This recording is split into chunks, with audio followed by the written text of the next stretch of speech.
আল্লাহর হাবিব সাল্লাল্লাহু আলাইহি ওয়াসাল্লাম বলেন, কোন ব্যক্তি 10 দিরহাম দিয়ে একটা পাঞ্জাবি ক্রয় করে 9 টাকা তার হালাল, 1 টাকা যদি হারাম থাকে, 1 দিরহাম যদি হারাম থাকে, তাহলে সম্পূর্ণ টাকাটাই তার হারামে পরিণত হয়ে যাবে। 10 টাকা দিয়ে একটা পাঞ্জাবি ক্রয় করেছেন, 9 টাকায় আপনার আমার হালাল, কিন্তু 1 টাকা হারাম হওয়ার কারণে পুরা পাঞ্জাবিটাই আপনার আমার হারামের মাঝে পরিণত হয়ে যাবে। 10 লিটার দুধের একটা ড্রামে যদি আপনার আমার বাচ্চার 1 ফোঁটা পেশাব ওখানে যদি আমি ছেড়ে দেই, গাভীর পেশাব যদি 1 ফোঁটা আমি ছেড়ে দেই, তাহলে এই সম্পূর্ণ দুধটা কেউ খাবে? কেউ খাবেন? কেননা এই 1 ফোঁটা নাপাক পেশাব পুরা দুধটাকে কি করেছে? নষ্ট করে দিয়েছে। অথচ 5 ওয়াক্ত নামাজ পড়তেছি কিসের জন্য? জান্নাতের জন্য। দান সদকা করি, ভালো ভালো কাজ কাম করি কিসের জন্য? আল্লাহ তাআলার জান্নাতে যাওয়ার জন্য। কিন্তু আপনার আমার ইবাদত কবুল হওয়ার প্রধান যে শর্ত, সেই শর্তটা হচ্ছে আপনার আমার খাদ্যটাকে হালাল হইতে হবে। আপনার আমার যে খাদ্যটা গ্রহণ করতেছি, যে পোশাকটা পরিধান করে আছি, এই খাদ্যটা, এই পোশাকটা সব কিছু কি লাগবে? পবিত্র লাগবে। অপবিত্র মাল খেয়ে, হারাম মাল খেয়ে, হারাম সম্পদ উপার্জন করে সেই টাকায় পাঞ্জাবি ক্রয় করে যদি আপনি আমি নামাজ পড়ি, নামাজ হবে না। হারাম ভাবে উপার্জন করে সেই সম্পদ যদি আপনি আমি খাই, তাহলে আল্লাহর হাবিব বলছেন ওই শরীর আল্লাহ তাআলা জান্নাতে প্রবেশ করবে না। তার এই নামাজ রোজা পড়ে কি করবেন? এই নামাজ রোজা হজ যাকাত দিয়ে কি করবেন যদি আপনার আমার খাদ্যটাই হারাম হয়ে যায়? আল্লাহ রাসূল সাল্লাল্লাহু আলাইহি সাল্লাম বলছেন যে আপনি আমি যে রিজিক গ্রহণ করলাম, এর দ্বারা গোশত তৈরি হবে, রক্ত তৈরি হবে, শরীরের মাঝে শক্তি তৈরি হবে, আর এই শরীর আল্লাহর জান্নাতে যাবে না। তাহলে নামাজ কালাম ইবাদত বন্দেগী কি হবে? এই ইবাদত গুলোকে যদি কবুল করাইতে চাই, তাহলে প্রধান শর্ত হচ্ছে আপনার আমার রিজিকটাকে হালাল বানাইতে হবে। হারাম যদি রিজিক আপনি আমি গ্রহণ করি, ওই রিজিক খাওয়ার পরে আপনার আমার শরীরে যে শক্তি হবে, রক্তগ্রস্ত হবে, এই শরীর আল্লাহর জান্নাতে যাবে না। তাহলে অতএব আপনাকে আমাকে অবশ্যই হারামকে আগে বর্জন করতে হবে, হারাম থেকে আগে নিজেকে বাঁচাইতে হবে, এরপরে ইবাদত। আগে কি থেকে বাঁচতে হবে? হারাম থেকে বেঁচে রাখতে হবে। কিন্তু আপনার আমার হালাল হারাম সব একাকার হয়ে গেছে। আল্লাহর হাবিব সাল্লাল্লাহু আলাইহি ওয়াসাল্লাম বলেন, কোন ব্যক্তি 10 দিরহাম দিয়ে একটা পাঞ্জাবি ক্রয় করে 9 টাকা তার হালাল, 1 টাকা যদি হারাম থাকে, 1 দিরহাম যদি হারাম থাকে, তাহলে সম্পূর্ণ টাকাটাই তার হারামে পরিণত হয়ে যাবে। 10 টাকা দিয়ে একটা পাঞ্জাবি ক্রয় করেছেন, 9 টাকায় আপনার আমার হালাল, কিন্তু 1 টাকা হারাম হওয়ার কারণে পুরা পাঞ্জাবিটাই আপনার আমার হারামের মাঝে পরিণত হয়ে যাবে। 10 লিটার দুধের একটা ড্রামে যদি আপনার আমার বাচ্চার 1 ফোঁটা পেশাব ওখানে যদি আমি ছেড়ে দেই, গাভীর পেশাব যদি 1 ফোঁটা আমি ছেড়ে দেই, তাহলে এই সম্পূর্ণ দুধটা কেউ খাবে? কেউ খাবেন? কেননা এই 1 ফোঁটা নাপাক পেশাব পুরা দুধটাকে কি করেছে? নষ্ট করে দিয়েছে। তো অনুরূপ ভাবে আপনি আমি যা সম্পদ অর্জন করি, এই সম্পদের মাঝে দেখা যায় সঠিকভাবে জাকাত দেই না, সঠিকভাবে ওসর দেই না, সঠিকভাবে আপনি আমি ইনকাম করি না। এই অবৈধ পন্থাগুলো ব্যবহার করার কারণে আপনার সম্পূর্ণ সম্পদটা কি হয়ে যাচ্ছে? হারামে পরিণত হয়ে যাচ্ছে। আর হারাম খেয়ে আপনার আমার দিল কখনো ইবাদতের প্রতি মন ঝুঁকবে না। হারাম যে ব্যক্তি খাবে, ওই ব্যক্তির কাছে ইসলামের কথা, কোরআনের কথা, হাদিসের কথা, নামাজ কালাম ইত্যাদি তার কাছে ভালো লাগবে না। তার মন চাইবে সারাক্ষণ খালি গুনাহের দিকে ধাবিত হইতে মন চাইবে, সব সময় তার দিল টানবে গুনাহের দিকে টানবে তার দিলটা তাকে। আর কোন ব্যক্তি যদি হারাম খায়, তাহলে তার দিলটা, তার মনটা খালি ইবাদতের প্রতি আগ্রহ হবে, আল্লাহর প্রতি তার মনটা ঝুঁকে যাবে। এই হালাল রিজিকের নূরের ফলে তার দিলটা চাইবে যে না, আমি নামাজটা আদায় করি, আমি কোরআনটা তেলাওয়াত করি, ইসলামের পথে আমার সম্পদগুলোকে আমি ব্যয় করি। কিন্তু যখন আপনার সম্পদটাই হারাম হয়ে যাবে, তখন আর আপনার দিল নামাজের দিকে, আল্লাহর দিকে টানবে না, আপনার আমার দিল টানবে গুনাহের দিকে টানবে, যে অমুক গুনাহ করি, তমুক গুনাহ করি, গান শুনি, বাজনা শুনি ইত্যাদি বিভিন্ন গুনাহে লিপ্ত হয়ে আপনার মন ওই দিকে টানবে। এর জন্য ইবাদত কবুলের প্রধান শর্ত হচ্ছে আপনার আমার খাদ্যটাকে হালাল বানাইতে হবে। খাদ্যটাকে কি বানাইতে হবে? হালাল বানাইতে হবে। হযরতে আবু বকর সিদ্দিক রাদিয়াল্লাহু তাআলা আনহু, আল্লাহ রাসূল সাল্লাল্লাহু আলাইহি ওয়াসাল্লামের ইসলামের প্রথম খলিফা হযরত আবু বকর রাদিয়াল্লাহু তাআলা আনহু একবার তার খাদেমকে বলতেছেন, আমাকে কিছু খাদ্য দাও, আমাকে ক্ষুধা লেগেছে। তার খাদেম কিছু খাদ্য এনে তাকে দিলেন। খাওয়ার সময় তিনি খাইতেছেন, খাদেম হঠাৎ করে বলতেছে, হুজুর প্রতিদিন খাওয়ার আগে জিজ্ঞাসা করেন, এ খাদেম এই খাদ্য কোথা থেকে পাইছো, কে তোমাকে খাদ্য দিয়েছে? আপনি প্রতিদিন জিজ্ঞাসা করেন, কিন্তু আজকে জিজ্ঞাসা না করে খেয়ে ফেললেন, বুঝলাম না। আবু বকর রাদিয়াল্লাহু আনহু বলছেন, আমার স্মরণ ছিল না, খুবই ক্ষুধার্ত ছিলাম, এজন্য ভুলে গিয়েছিলাম। আচ্ছা বলো কোথা থেকে এই সম্পদ পাইছো?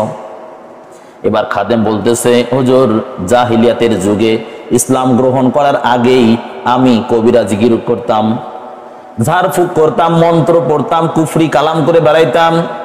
এই এক জনপদ দিয়ে আমি যাচ্ছিলাম, জাহিলিয়াতের যুগে এক জনপদ দিয়ে যখন যাচ্ছিলাম, যাওয়ার সময় একজন মানুষ কিছু সমস্যার কথা আমাকে বললে আমি তাদেরকে মন্ত্র পড়ে কুফরি কালাম করে তাদের সমস্যার সমাধান করে দিয়েছিলাম। কিন্তু সেই সময় তারা আমাকে পারিশ্রমিক কিচ্ছু দেয়নি। তারা বলেছিল কোনো এক সময় যদি দেখা হয় আমার পারিশ্রমিক আমাকে তারা বুঝিয়ে দিবে।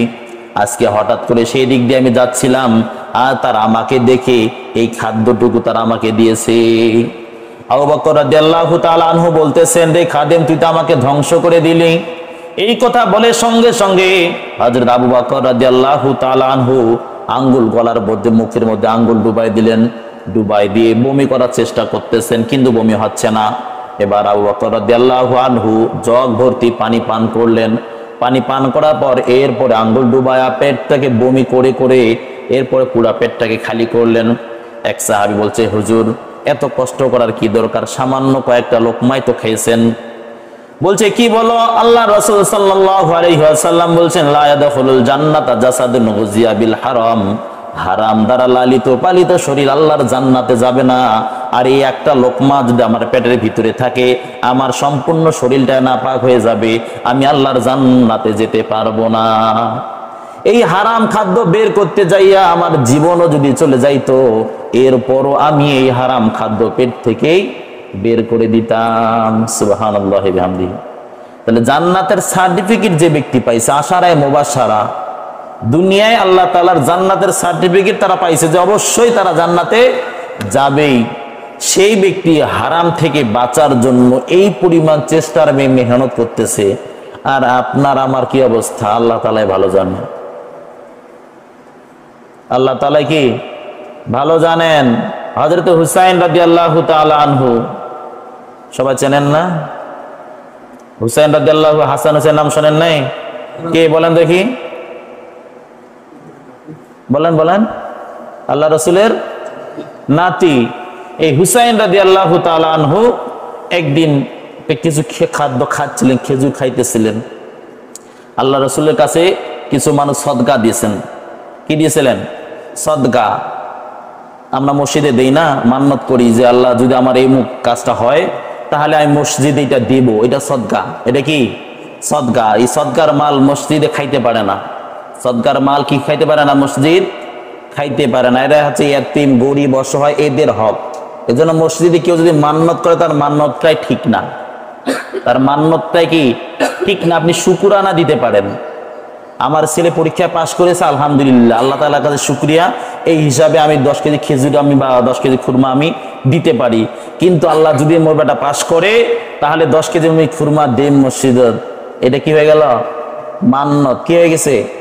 মান্নত। আর এই মান্নত মসজিদ খাইতে পারে না, মান্নত মসজিদ খাইতে পারে না। এটা খাবে কে? গরিব, মিসকিন, ইয়াতীম, অসহায় যারা আছে এদের জন্য। এই জন্য আমরা মসজিদের নামে কখনো মান্নত করব না, মসজিদের নামে কখনো মান্নত করব না। মান্নত যদি থেকে থাকে তাহলে মাদ্রাসায় অথবা যারা ইয়াতীম আছে, গরিব আছে, আমরা এদেরকে দিয়ে দেব। তাহলে আল্লাহ রাসূল সাল্লাল্লাহু আলাইহি সাল্লামের নাতি হুসাইন রাদিয়াল্লাহু তাআলা আনহু একটা খেজুর খাইতেছিলেন, যেটা আল্লাহ রসুলকে তার সাহাবীরা সদকা দিয়েছিলেন যে আপনি গরিবদের মাঝে বন্টন করে দিবেন। তাই সেই খেজুরটা আল্লাহ রসুলের ঘরেই রেখে দিয়েছেন, কিন্তু হুসাইন রাদিয়াল্লাহু আনহু তো জানতেন না যেটা সদকার মাল। হুসাইন রাদিয়াল্লাহু তাআলা আনহু যাইয়া সেখান থেকে একটা খেজুর খাচ্ছিলেন। আল্লাহ রসুল দেখা মাত্র বলতেছে, হুসাইন এই খেজুর কোথায় পাইছো ভাই? বলছি ওই যে খাটের নিচে খেজুর টোপলার আছে ওখান থেকে আমি খাইছি। বলছে কাহ কাহ, থুতু ফেলে দাও, এটা আমাদের জন্য না, নবী পরিবারের জন্য সদকার মাল খাওয়া হারাম। অতএব তুমিও তো আমাদের সদস্য। ছোট্ট একটা বাচ্চা, তাকেও ধমক দিতেছে যে সদকার মাল তুমি খেও না, এটা আমাদের জন্য হারাম। ছোট্ট বয়স থেকে সে বাচ্চাকে কি দিচ্ছেন? শিক্ষা দিয়েছেন পয়গম্বর আরবি সাল্লাল্লাহু আলাইহি ওয়াসাল্লাম। তাহলে সদকার মাল কে খাবে? গরিব মিসকিন ও অসহায় ইয়াতিম যারা রয়েছে এরা, এবং যারা মান্যতের মাল সেটা খাবে কে? ইয়াতিম মিসকিন গরিব অসহায় এরা। মাদ্রাসা খাইতে পারে কিন্তু মসজিদ খাইতে পারে না। এই জন্য কখনো কোনো অবস্থায় বাসায় আমরা মহিলারা বিশেষ করে মান্যত করে, বেশিরভাগ মহিলারাই, যে যদি আমার এই কাজটা হয়ে যায় তাহলে আমি মসজিদে এইটা দেব সেটা দেব। তাহলে মান্যত বলে দিবেন যে মাদ্রাসায় মান্যত করা যায়, মসজিদে মান্যত করা যায় না, এবং মসজিদের মান্যত সবাই খাইতে পারে না। এরা যারা গরিব মিসকিন যারা আছে এরাই শুধু খাইতে পারে। তাহলে হুসাইন রাদিয়াল্লাহু তাআলা আনহুকে ছোট্ট বয়সে আল্লাহ রাসূল সাল্লাল্লাহু আলাইহি সাল্লাম শিক্ষা দিচ্ছেন কি? সদকার মাল নবী পরিবারের জন্য কি হারাম। কিন্তু আপনার আমার সন্তান দেখা গেছে বাজার ঘাটে গেছি, যাওয়ার পরে দোকান থেকে একটা বাস কোনো কিছু উঠায় নিয়ে বড় দোকানে গিয়েছেন বা সুন্দর মতো বড় নিয়ে খাইতেছে। আচ্ছা খাক, ছোট মানুষ খাক, সমস্যা নেই, সমস্যা নেই। কিন্তু যদিও আপনার সম্মানার্থে দোকানদার কিচ্ছু বলে নেই, কিন্তু মনে মনে ঠিকই কি রাগ হয়ে আছে, এটা আপনার আমার জন্য কি হারাম। হযরত আশরাফ আলী থানভী রাহমাতুল্লাহি আলাইহি, আশরাফ আলী থানভী রাহমাতুল্লাহ আলাইহি এমন কোন নাই যে মানুষ চেনে না। তা আশরাফ আলী থানভী রাহমাতুল্লাহ আলাইহি তার বইয়ের মাঝে একটা ঘটনা লিখেছেন যে হারাম মাল কিভাবে সন্তানের উপর প্রভাব ফেলে। বাবা মা যদি হারাম খায়, সন্তানও কি খাবে? হারামেই খাবে। সন্তান কি খাবে? হারাম খাবে।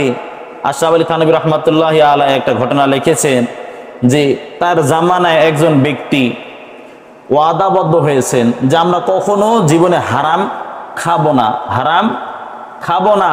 কিন্তু তার স্ত্রী যখন সন্তান সম্ভবা হয়েছেন, এই সংবাদ যখন স্বামীকে দিয়েছেন যে আমি গর্ভবতী হয়েছি, তখন থেকে আরো কঠোরভাবে তারা প্রতিজ্ঞাবদ্ধ হয়েছে যে আমরা কখনো আর হারাম খাবো না। তুমি যদি হারাম খাও, এই হারাম আচরণ বাচ্চার প্রতি কি পড়বে। বাচ্চা যখন মায়ের গর্ভে থাকে, মা যা যা করে সম্পূর্ণ প্রভাব বাচ্চার উপরে পড়ে।